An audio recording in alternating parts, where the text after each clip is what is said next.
Hey guys, it's me Sam here from the channel CHXVB, and today I'm going to be going over the basics of getting started in FL Studio and what you need to know to get going effectively. So I'm going to go over the topics of configuring your audio settings, navigating the top menu panel, the channel rack, the piano roll, mixer, and playlist. You can use the timestamps provided to skip through to the section of the video most relevant, although if this is your first time in FL Studio, I'd highly recommend watching the full video through in order so you gain an overall understanding of where everything is.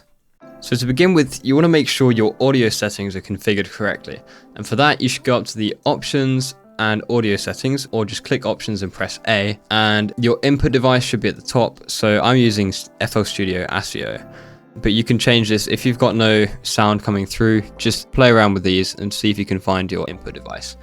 There are some other settings in here too, but you shouldn't have to worry too much about those when you're just getting started.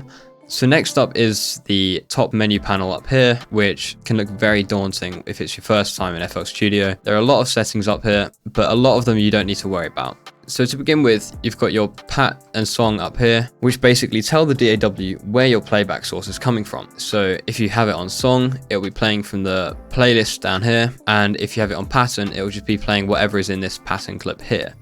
Then you have your tempo, which you can drag up and down or use your scroll wheel on your mouse to make more fine adjustments, and this will change the tempo of your track. But if you'd rather feel the tempo, you can always right click and press tap, and you can tap the tempo in here. And then when you're done, just press the X and it will set the tempo for you. Then over to the right, you have your metronome, which you can toggle on and off, and that will just play when your song is playing through. And over to the right of that, you've got your recording tools, which we won't cover too much in this video. Here you can turn your computer keyboard into a MIDI keyboard and play piano notes straight into the software without needing a MIDI keyboard or other input device. The rest of these are more advanced tools again. This one allows you to configure controllers on external devices, but we'll cover those in a different video. Up here you've got your song position, and by default that should be in your bar, beat, and step mode. Although I like to have that in minutes and seconds, just because I can see the bars from here, but I always like to know how long a track is when I'm working on it, because that varies depending on the tempo. And over here we've got our undo history, which is useful. If you right click it, you can go back and choose an earlier state of your session. And the scissors tool up here will open up a new instance of Edison, which is an audio editor in FL Studio, and it'll let you bring in samples and mess with them, change different parameters and edit them. And that'll open automatically on your master in the mixer. So I'll go ahead and delete that for now. You can enable one-click recording to make recording in faster, and the help tool is always useful. It opens up the FL Studio forums in your default browser. Then you can always save here, but I always like to go through the file save as option. Same with exporting. This will bounce everything in your playlist as an audio file, and you can use this to view your project info like the title, author, and any comments about it, which will save when you export your track. Then over on the left you've got your tools. You've got your draw, which allows you to draw things in by clicking, and then right click to delete them. Then you've got your paintbrush tool, which allows you to again hold, but this time you can just click and drag to place things. Then you've got a delete tool, which is essentially what right clicking on the draw or paintbrush does, and a mute tool, which lets you mute and unmute clips. As you can see, when they're muted, they have a little X in the top left corner. The slip tool lets you move notes in a playlist, and I'll just go in and lay some down for an example. So we have 2 notes in here, and the slip tool will just push them back and forth inside the clip. The slice tool lets you slice and chop things up, and then you can move them around separately, which just speeds up the editing process. Then you have your select tool, which lets you select clips, and your zoom tool, which lets you zoom into a particular area of the track, and your playback, which lets you toggle whether things are muted or unmuted. There are some shortcuts for these, like holding control when left clicking lets you select things, double right click lets you mute clips, and double right click again to unmute them, and holding right click will delete them. Now if you hold shift while starting to click a pattern, you can then draw as you would with the paintbrush tool. So moving on to the channel rack, up here we have our channel rack, which is where all of our plugins and synthesizers will sit, as well as any audio files and automations. So to begin with, I'll just load up a plugin in here. I'll bring up GMS, and as you can hear, if you have your keyboard mapped, you can type on your keyboard and it will play the notes for you. So that's pretty cool. And once you have this, you can rename it to whatever you like. So I'll just call it bass. When you're done with that, you can right click and you can replace it or delete it or clone it if you want one with duplicate settings. Here you can also program drum loops. So if you've got audio files, I'll bring in some drum samples to demonstrate how this works. So over on the left, you have the packs which come with FL Studio when you buy it, and you've got kicks in here. So I'll just bring out a kick. So we've got our kick here. You can hold shift and click to rename, or you can hold control and click to sample the sound.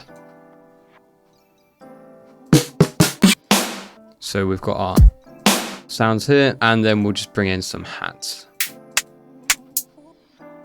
And then here you can control your pattern length. So if you want to make it longer, you can make it as long as you like. And then we can drag this out to the side so you can see more. So let's make this 16 long and have a listen to our tempo. You might want to bring that up a little bit. And let's bring in some kicks, and we'll change it to pattern so we can hear the pattern played.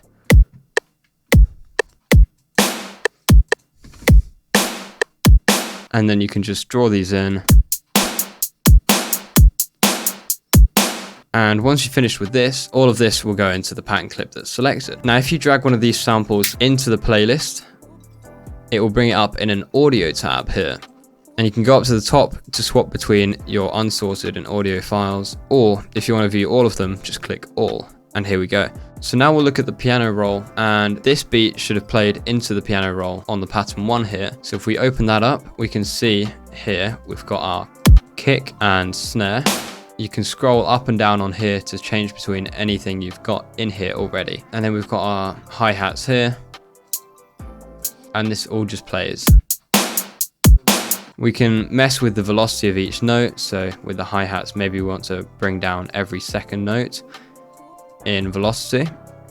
Hold Control and Shift when selecting multiple notes.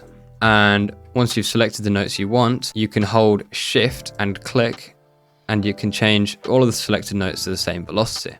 Now you can also control the panning here. So let's say we want to pan some of these opposite ways. If you're wearing headphones, you should be able to hear this. They're panning right and left. And once you're finished with this, you can then close that and drag it into your playlist. So here, once we switch to song mode, we can listen through, and we have our beat playing in here. Now, if we make a new pattern and call this bass, we can bring in our bass from before and play that into our bass. So if we open up the piano roll, you can hear when I left click, it brings in the notes. And once we drag that into the playlist, you'll be able to hear it playing at the same time as the drums. So just double click on it once it has some notes in, and you'll hear it play.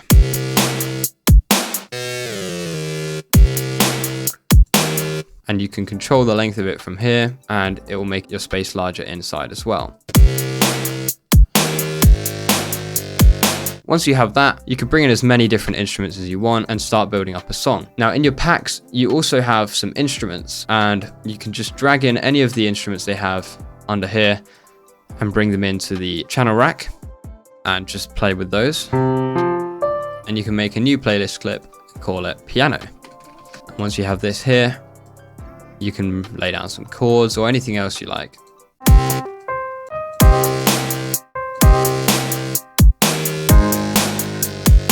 You can work on the arrangement when you have your sounds in here and drag them out and arrange them however you like in the playlist. Now, if you open up the mixer from here, you can see all these empty inserts and a master. The master will let you control the overall volume of the project.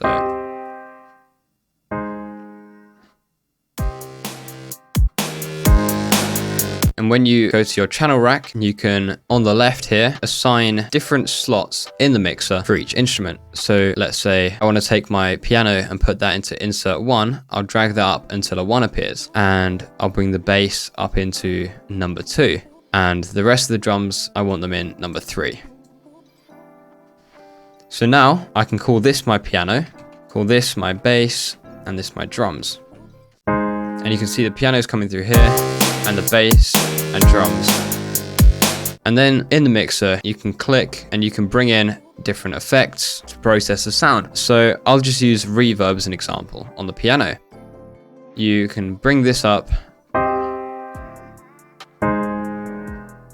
You have presets in the top right hand corner, and you can change it to, let's say we want a large hall.